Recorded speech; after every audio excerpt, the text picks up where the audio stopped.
Industry latest skills తో best career మీ సొంతం. 100% practical learning and top placements కోసం ఇప్పుడే జాయిన్ అవ్వండి రా university. TTA founder and chairman Vishweshwar Reddy garu ఉన్నారు. నమస్తే సార్. నమస్తే అమ్మా. ఎలా ఉన్నారు? బాగున్నాం. How are you? I'm doing great sir. Thank you sir, మనకి ఇప్పుడు కొత్త లా ఎన్ఫోర్స్మెంట్ వచ్చింది. 1811 క్లాసిఫైడ్ ఆఫీసర్స్ లో కొత్త లా ఎన్ఫోర్స్మెంట్ వచ్చింది. సో అది ఎలా వర్క్ అవుతుంది ఏంటి ఒకసారి చెప్తారా దాని గురించి? టిపికల్ గా యుఎస్సిఎస్ గైడ్ లైన్స్ ఇస్తుంది, యుఎస్సిఎస్ రూల్స్ మేక్ చేస్తుంది అనుకోండి. ఆ రూల్స్ లో ఏదైతే ఇంప్లిమెంట్ చేయడానికి లా ఎన్ఫోర్స్మెంట్ ఏజెన్సీస్ ని యూజ్ చేస్తుంటుంది అన్నట్టు. అంటే ఎవరైతే ఇక్కడికి లీగల్ గా ఇల్లీగల్ గా వచ్చి కంట్రీ లోపల పనిచేస్తున్న వాళ్ళు ఉంటారు కదా, ఆర్ రిజైడ్ అవుతున్న వాళ్ళని, if they are doing legality or illegality అని మనకు తెలియదు కదా, వాటిని ఏరివేయాలంటే మనం తప్పకుండా లా ఎన్ఫోర్స్మెంట్ ఏజెన్సీస్ ని వాడుకోవాల్సి ఉంటుంది.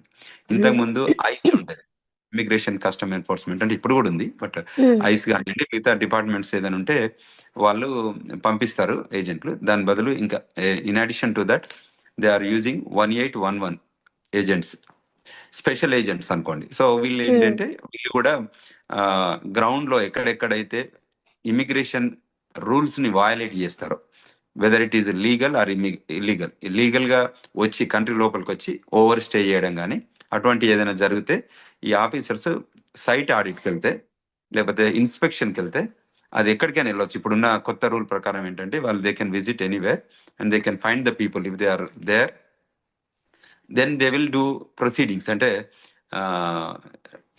లా ఎన్ఫోర్స్మెంట్ చేసి తీసుకొచ్చి ప్రాసిక్యూట్ చేసి వారికి డిపోర్టేషన్ ఉంటే వాళ్ళని డిపోర్ట్ చేస్తారు. సో ఇది టిపికల్గా న్యూ యాక్ట్ జరుగుతుంది. సో అది ఎక్కువ అంటే మోర్ ఇంప్లిమెంటేషన్ చేయడానికి ట్రంప్ అడ్మినిస్ట్రేషన్ 2.0లో చాలా బ్రహ్మాండంగా ఎఫర్ట్ పెడుతున్నారు. సో ఎవ్రీ సెక్టర్లో కూడా, ఇప్పుడు మేము వాషింగ్టన్ డీసీలో ఉంటాం, వాషింగ్టన్ డీసీలో కూడా ఇప్పుడు ఫెడరల్ ఏజెంట్స్ కానీ సెక్యూరిటీ కానీ బాగా బీపప్ చేశారు. సో ఇక్కడ కూడా చాలా జరుగుతున్నాయి ఈవెంట్స్. ఎక్కడైనా ఇల్లీగల్ ఏలియన్స్ ఎవరైనా గోడ దునికి రావడం కానీ, ఇంకా వేరే ఏ నామ్స్తో వచ్చినా కూడా టన్నల్ నుంచి రావడం కానీ, మెక్సికో బార్డర్స్ ఉంటాయి కదా, ఆర్ కెనడా బార్డర్స్ నుంచి, ఎందుకంటే ల్యాండ్ బార్డర్స్ ఈ రెండు కంట్రీస్కే ఉన్నాయి మేజర్గా పెద్దగా. So land distance wise, so వీటి నుంచి లోపలికి డిఫరెంట్ నామ్స్ ఆఫ్ ట్రాన్స్పోర్టేషన్ ద్వారా వస్తారు. సో వచ్చి ఇక్కడే సెటిల్ అయితే వాళ్ళు ఉంటారు, కొందరు వాకింగ్ నుంచి రావచ్చు, ఎందుకంటే ఇది it's only wall bearing both countries. Border లాగా ఉంటుంది, ఒక వాల్ గోడ కట్టారు. సో సమ్ ప్లేస్లలో ఫెన్స్ ఉంటుంది. సో వాటిని కూడా అక్కడక్కడ బ్రేక్ చేసుకొని కానీ లేకపోతే టన్నల్ రూపకంగా కానీ కింద టన్నల్ చేసుకుంటుంటారు వీళ్ళు. తర్వాత వాల్ ని జంప్ అవుతుంటారు. అంటే చాలా లాంగ్ బార్డర్ ఉంటుంది అన్నట్టు. అందులో సమ్ టైమ్స్ పోలీస్ ఆఫీసర్స్ లేని ప్లేసెస్ ఉంటాయి కదా, అక్కడ వాళ్ళు జంప్ కావడానికి ఆస్కారం ఉంటుంది. అట్లా వచ్చిన వాళ్ళందరినీ ఇప్పుడు ఈ ఆఫీసర్స్ కి నౌ దే ఆర్ డూయింగ్ చాలా థరో ఇన్వెస్టిగేషన్ చేసి ఇన్స్పెక్షన్ చేసి పట్టుకొని వాళ్ళని డిపోర్ట్ చేయడం. ఎండ్ గోల్ ఏంటంటే దీన్ని డిపోర్ట్ చేయడం. సో డిపోర్టేషన్ ప్రాసెస్ లో వాళ్ళు they use all the law enforcement agencies చూసి తర్వాత కోర్టు సిస్టమ్ ద్వారానే పంపిస్తారు. అంటే everything they do procedurally, but ఇది the departments are more inspection oriented ఇప్పుడు నో. అంటే ఎక్కడెక్కడ ఉన్నారో వాళ్ళని పట్టుకోవడానికి this is the process they follow. So and they are hired more people అన్నట్టు టు డూ ది యాక్టివిటీ.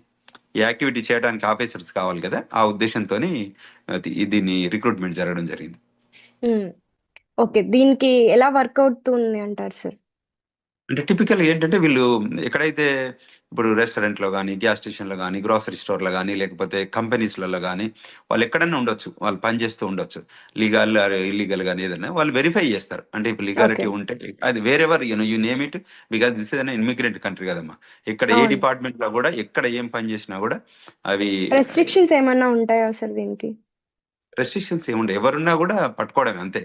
వాటిని తప్పకుండా ఐడెంటిఫై చేస్తారు, వెరిఫై చేస్తారు. అంటే డాక్యుమెంటెడ్ వర్కర్స్ అంటారు ఇక్కడ. టిపికల్ గా ఏంటంటే ఎవరైనా కూడా నాన్ ఇమిగ్రెంట్ ఏలియన్స్ అందరూ they have to hold the documentation. వాళ్ళ ఇమిగ్రేషన్ స్టేటస్ కి చూపించే డాక్యుమెంటేషన్ చూపియాలి. అడిగితే ఒక ఫెడరల్ ఆఫీసర్ వచ్చి can you please show your immigration status అంటే తప్పకుండా ఆ స్టేటస్ ని చూపియాలి. చూపించకపోతే then they will arrest and they will take you to the justice and judge will అంటే లా ఎన్ఫోర్స్మెంట్ నుంచి తీసుకొచ్చి ప్రాసిక్యూషన్ చేపిస్తారు. ప్రాసిక్యూషన్లో ఒకవేళ ఎవిడెన్స్ వాళ్ళు ఫేక్ అని తెలిస్తే జడ్జ్ ఏం చేస్తారంటే డిపోర్టేషన్ ప్రొసీడింగ్స్ను ఆర్డర్ చేస్తారు. ఓకే. మళ్ళీ వాళ్ళకి ఇంకా ఎంట్రన్స్ ఉండదా సార్? అంటే వయలేషన్ చేసిన దాన్ని బట్టి అమ్మా, వాళ్ళు ఎంతవరకు ఓకే. వయలేషన్ చేశారు, ఎన్ని నెలలు ఉన్నారు కంట్రీలో అన్న దాన్ని బట్టి బార్ ఉంటుంది. వాళ్ళు ఓకే. 6 మంత్స్ బారా, 6 మంత్ ఎంతవరకు ఉన్నారు, 6 మంత్స్ తర్వాత ఉన్నారా, 1 ఇయర్ తర్వాత ఉన్నారా అని చూస్తే 5 ఇయర్స్ బారా, 10 ఇయర్స్ బారా వాళ్ళకి అంటే depends on okay. The size. Depends on their violation అనుకోవచ్చు. కరెక్ట్. సో అప్పుడు బార్ ఓకే. చేస్తారు. అంత ఓకే. ప్రొసీజరల్ గా, అంటే ఇట్ ఇస్ లిటరలీ ప్రొసీజరల్ గా, అంటే నాట్ ఇంటెన్షనల్ గా అరే వీళ్ళని చేయాలి వాళ్ళని చేయాలని కాదు. ఎవరు హ్మ్. మిస్టేక్స్ చేసినా, ఎవరు వయలేట్ చేసినా they have to be bound to the law of the land. Okay. Okay sir. Thank you so much sir. Thank you.